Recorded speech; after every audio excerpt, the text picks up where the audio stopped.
Viridian, the Green Guide. Written by Clouds. Read by Distracted by Books. Chapter 44. Burn.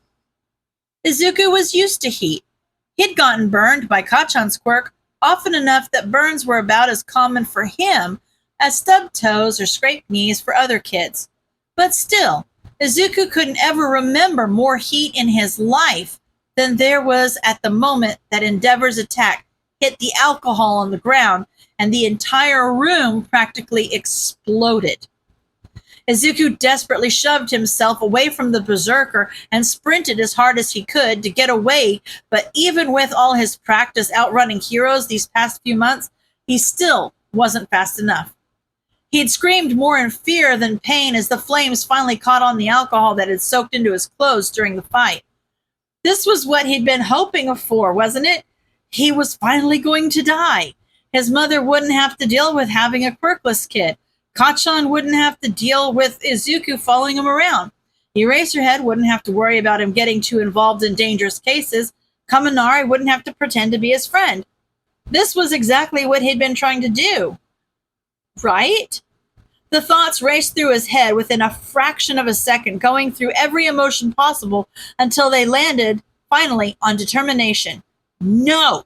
He wouldn't let this be the end. Izuku may be nothing but a quirkless weakling, but he still had things to live for. He still had to tell Eraserhead what he'd learned about All for One. He still had to teach Kaminari parkour.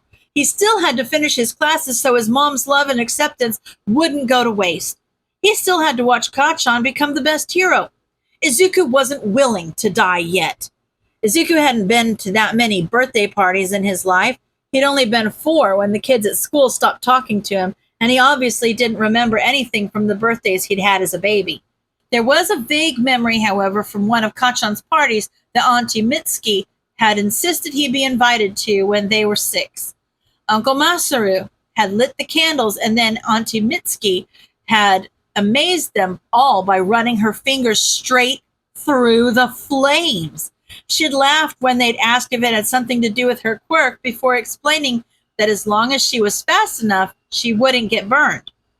Of course, Kacchan had immediately tried it and ended up exploding the whole cake when the flames ignited the nitroglycerin on his palms. But it had been fun while it lasted, which meant that it was now a race. Could Izuku put out the flames before they built up enough heat to kill him? He immediately dropped to the ground, covered his face, and started rolling to smother the flames. He spread a trail of flames as that alcohol on the ground ignited, but the alcohol burned away quickly, like that time their science teacher had poured hand sanitizer out on the desk and burned it away without even scorching the desk. Soon enough, Izuku had rolled to an area where either less alcohol had been spilled or it had burned away, and he managed to put out the flames. Izuku winced as he got to his feet. He felt like he'd gotten a really bad sunburn, and he definitely rolled in some of the broken glass. But he'd survived, for now. He still had to get out of the building. The berserker was down for the count from Endeavor's attack, but the remaining civilians, thankfully only a handful, were screaming as the flames burned tables, chairs, and everything else in sight. Okay, he could deal with his pain later. Right now, he just needed to get the civilians out of here.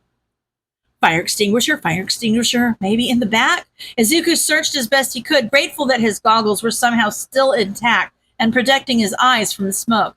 As soon as he saw a fire extinguisher hanging on the wall, Izuku ripped it off its hooks and sprinted toward a section of wall that looked particularly fire damaged. If there isn't an available exit, Izuku grunted as he adjusted his grip and staggered slightly under the weight. Then I'll just have to make my own. He swung the fire extinguisher as hard as he could, and the wall crumbled into ash as he crashed into it. Izuku continued bludgeoning the wall as hard as he could until the hole was hopefully large enough for people to crawl through. Praying to every deity he knew that fire extinguishers didn't work too much differently than the movies, Izuku took a few steps back and pulled the pin and started spraying the base of the remaining flames around the exit he'd just made. There was a little kickback as the foam started shooting out, but Izuku held his ground and kept working until he'd cleared a path outside. Come on, this way! Izuku threw the fire extinguisher to the side as he ran to the nearest group of civilians and grabbed a woman who seemed to be having more trouble than most with the heat, probably because she had some type of quirk that made her look like a frog, just like the man she was with.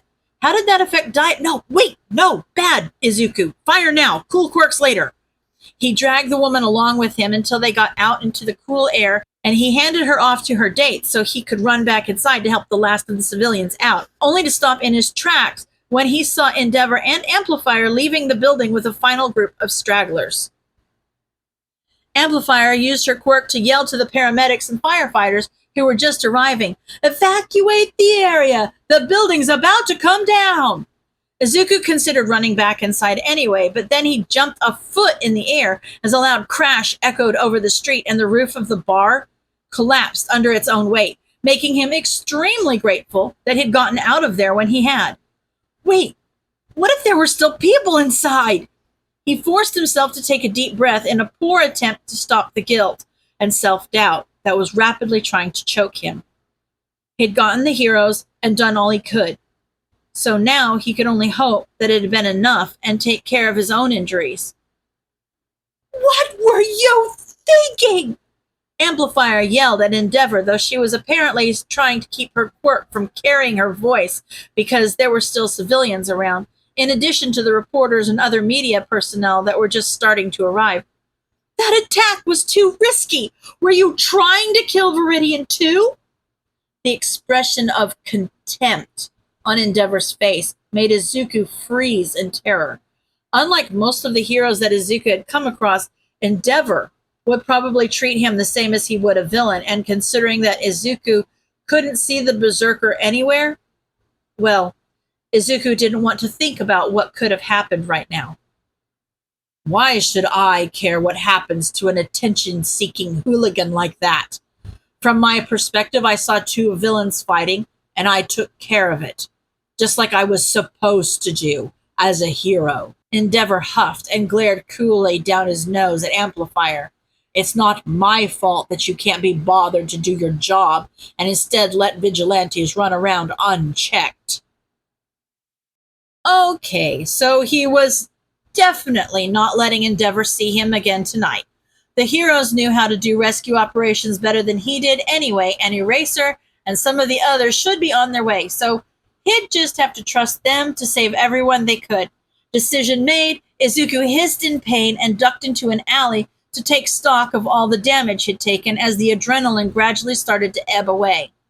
His jeans were more ripped than they had been at the beginning of the night and were singed slightly in some places, but they were probably still salvageable. Same with his tool belt. He'd lost his pipes, and he'd obviously given away his knife, so all he had left was a handful of marbles and his slingshot. So he'd have to replace most of that. Hopefully at a time that Kaminari wasn't working, so he didn't have to avoid the awkward questions about what he was building with all this stuff. His hoodie was practically totaled, though. It was made of a different material than his jeans were and obviously hadn't handled the heat nearly as well. Parts of it had melted or burned away completely, and the parts that were still hanging on had been completely torn to ribbons by the thorns and glass. Izuku winced as he took it off and threw it in a nearby dumpster. Right now, it just called more attention to him than he really wanted, and it wasn't like his DNA was in any law enforcement databases, so even in the unlikely event someone found what was left of his hoodie, they still wouldn't be able to use it to find him. Plus, he already felt like he was burning up, so he didn't really need an extra layer to keep him warm. Now, onto his body. Izuku grimaced as he looked at his arms. He looked like he'd lost a battle with a rose bush. There were dozens of scratches and bruises layered underneath the burns, and just from craning his neck to see as much of himself as he could, Izuku could tell that his chest, back, and legs were in a similar state. There were also pieces of broken glass that had dug into his skin, which obviously wasn't great. Overall, Izuku knew he'd probably had worse injuries at some point, but he was having a hard time remembering when. It was pretty bad. For about half a second, Izuku considered just hiding his tool belt somewhere and pretending to be a civilian so he could go to the paramedics and say he was another victim of the attack. But he threw that idea out almost immediately. His disguise wasn't that great, and there was a chance that Amplifier or one of the other heroes would be able to recognize him immediately. even without his goggles on. They might not say anything, but Izuku didn't want to put anyone in that situation, especially not with Endeavor breathing down their necks. And even if he wasn't worried about his identity, he was obviously underage. He didn't have a single legal reason to be in that bar. And if he went to the paramedics, they'd call his mom. And he'd have to explain that he'd left after she went to bed, and she'd be so worried and disappointed, and, well, he'd just have to come up with another option. Normally, Izuku would just go home and take care of his injuries himself, but if there was as much glass in his back as there was in his arms, then it would take forever to remove on his own. It would be a lot better if he had someone to help him, at least with that part, and then he could bandage the cuts up himself. But Izuku was a quirkless loser. He didn't have any friends. Oh! He had never actually been to Kaminari's house before. He'd given Izuku the address because he said that seemed like something that friends should know. But Izuku wasn't about to bother Kaminari by showing up or asking to come over. But the last time that Izuku had shown up to one of their training sessions injured, Kaminari had said that he was willing to help him out. Hopefully that offer still applied at 3 a.m. That vigilante has to be somewhere around here. Search the area! Izuku heard Endeavor growl around the corner, and he forced himself to push off the wall and start moving. A few voices, probably as sidekicks or daylight heroes that Izuku hadn't met yet, responded affirmatively as Izuku stumbled off into the shadows and down the street. Thankfully, there was enough chaos on the streets that no one paid much attention to Izuku as he made his way to Kaminari's apartment. Normally, he would just run over the rooftop since it was faster and much less likely to get him spotted. But then again, he normally wouldn't be going over to his only friend's house to awkwardly ask him to take glass shards out of his back. So Izuku figured he could give himself a pass this time. Sue him. He was tired, and he didn't feel up to taking the risk of falling asleep halfway between two buildings. He spent the walk hastily coming up with a cover story that would fall under the broad category of parkour while still explaining all his different injuries, especially the burns and the glass. Thankfully, there weren't any thorns stuck in him that he could see, because that would have just added another unnecessarily complicated layer to his already convoluted lie. By the time he found the address Kaminari had sent him, the last of his adrenaline had officially worn off, which meant that Izuku was practically ready to pass out from the pain and exhaustion that had hit him like a brick wall. He let out a hiss that doubled his awry chuckle. At least the pain was keeping him from falling asleep. Kaminari lived on the 3rd floor of an apartment building, and Izuku considered just knocking on the front door before looking down at himself and grimacing. Yeah, going inside the building wasn't going to go well, and Izuku didn't want to risk running into Kaminari's family looking like this if they opened the door instead of him. It shouldn't be that hard to figure out which window was his, right? It would be less weird and embarrassing than knocking on the door this late. Izuku peeked in the first window, which turned out to be a living room, then moved on to the next, practically sighing in relief when he saw Kaminari lying on the bed reading a book by the light of the electricity arcing between his fingers. Izuku hid his tool belt and goggles under the windowsill and knocked softly, hoping beyond hope that his cover story was good enough and that Kaminari didn't just turn him away. The minute that Kaminari heard the knock, he yelped and dropped the book on his face. To his credit, he recovered pretty quickly, rubbing his nose as he looked frantically around the room for whatever made the noise. "Come on, Kaminari," Izuku muttered as he knocked on the window again. "Let me in." Kaminari turned to the window in shock and swallowed nervously before increasing the amount of electricity surrounding his hand, using it to both illuminate the room and defend himself from attacks. And Izuku couldn't hold back a small twinge of pride. A few months ago, Kaminari would have immediately surrounded his entire body in electricity, which would have put him close to his limit and at a distinct disadvantage. But now he was instinctively using his quirk in a way that was both functional and defensive, all while keeping away from his limit. He was so smart! When Kaminari reached the window, it took him about half a second to see Izuku, When he did, he yelped again and fell back onto his butt before scrambling forward to open the window. Midoriya! He whispered loudly, what are you doing here? Well, Izuku winced. You know how you said I could come to you if I ever got injured during parkour? Kaminari's eyes widened as he took in Izuku's various injuries, and the electricity in his hand started buzzing as it reacted to his emotions. What kind of parkour were you doing? Well, it's a funny story, actually. Izuku chuckled awkwardly, careful to keep a strained smile on his face. I really wanted to do a parkour run tonight to see all the fireworks that everyone's setting off for New Year's, right? So, I did. But then, I guess I didn't look where I was going, and I accidentally ended up on the same rooftop as one of the fireworks as it went off. Kaminari went sympathetically. Ouch! Is all that blood just from the shrapnel and stuff? Izuku went to rub his arm nervously, only to stop with a nervous laugh as his hand caught on a piece of glass. Well, about that. Kaminari looked at him suspiciously. Midoriya, what did you do? Well, it was a really tall building, Izuku blurted out, and I might have jumped off the building to get away from the fire before finding a good place to land. There was a window, but I guess it was dark and I didn't realize it was still closed. You broke a window? Kaminari whisper yelled, with your body? Izuku chuckled nervously. Yes. The building was abandoned so nobody else got hurt. I can put the bandages on myself. I just need you to help with the glass.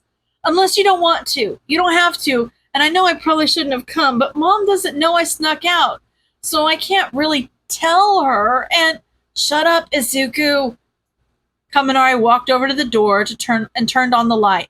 Can I call you Izuku? I feel like we should be on a first-name basis if I'm going to be pulling broken glass out of your butt. Izuku blushed. He hadn't had any friends to call him by his first name since Kacchan had started calling him Deku. Sure. I mean, if you want, you don't have to. And cool. Kaminari apparently just didn't care about his nervous rambling because he walked straight out the door. Izuku awkwardly shuffled his weight back and forth as he wondered whether he should just leave. Maybe this was asking too much. Before Izuku had a chance to come to any kind of decision, Kaminari walked back into the room, carrying a tube of burn cream in one hand and some kind of zippered pouch on the other, while balancing a half-dozen towels under his arm. He closed the door with his foot and turned to Izuku with a smile. And you can call me Denki, by the way. Oh, okay, sure. Izuku cleared his throat nervously. Of course, Kaminari Denki had only left to grab first aid supplies. He obviously didn't keep them in his room like Izuku did, since he wasn't a vigilante or getting bullied at school. Izuku shoved down the guilt he felt over a stupid anxiety attack and focused on his more reasonable reasons to feel guilty. I'm sorry. I know I'm asking a lot of you, and I normally wouldn't do this, but it's whatever. Denki cut him off. Honestly, it's more interesting than what I was doing anyway. Insomnia's a bitch.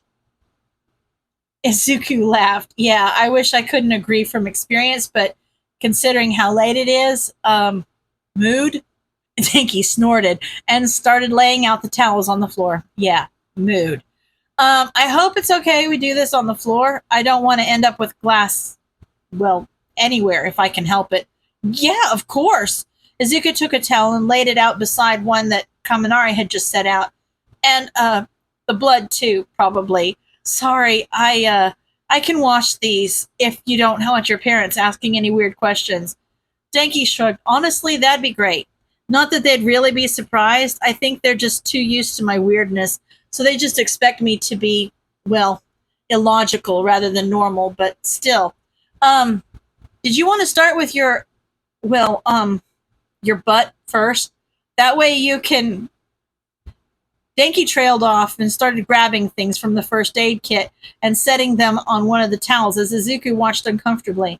Denki? Can what? What? Denki blinked and squinted at him. Oh, I'm sorry. I must have spaced. What was I talking about? Taking the glass out of my backside first? Izuku said, you seemed about to give a reason. Oh, right. That way you can sit or lie down while we do the rest of your body. Denki blushed and clenched his fist a few times. I'm really sorry about that. It's kind of late, and my meds are kind of a morning and afternoon thing, you know? So by this time, so if I randomly start rambling or just kind of trail off if I get too focused on a task, that's why, I guess. I'm sorry. The meds just make the difference a lot more noticeable, you know? And I know it's really annoying, so I'll try to stop. It's fine. Izuku waved his hands frantically in an attempt to reassure him. I ramble too, so it's not a problem. And like I said, I know I'm asking a lot, especially if it's this late and stuff. And I'm sorry. Nah. Denki smiled sadly and grabbed a pair of tweezers. It's not your fault my brain doesn't work as well as yours does, right? Oh, that didn't hurt, did it? Izuku winced as Denki pulled out another piece of glass. It all hurts. At this point, the pain is all blending together, so don't worry about it. Denki nodded and carefully yanked a piece of glass out of the back of Izuku's thigh. Are you sure you wouldn't just rather go to a hospital? No, they'll tell Mom. And the heroes. If you just do the stuff I can't reach, I can do the rest when I get home. Denki rolled his eyes. Nope, you're already here, and you're not leaving until you're officially glass-free. No idea how you're going to hide all this from your mom, though. Izuku picked a piece of glass from his arm and carefully set it with the others Denki had removed. That is a problem for tomorrow's Izuku. End of chapter.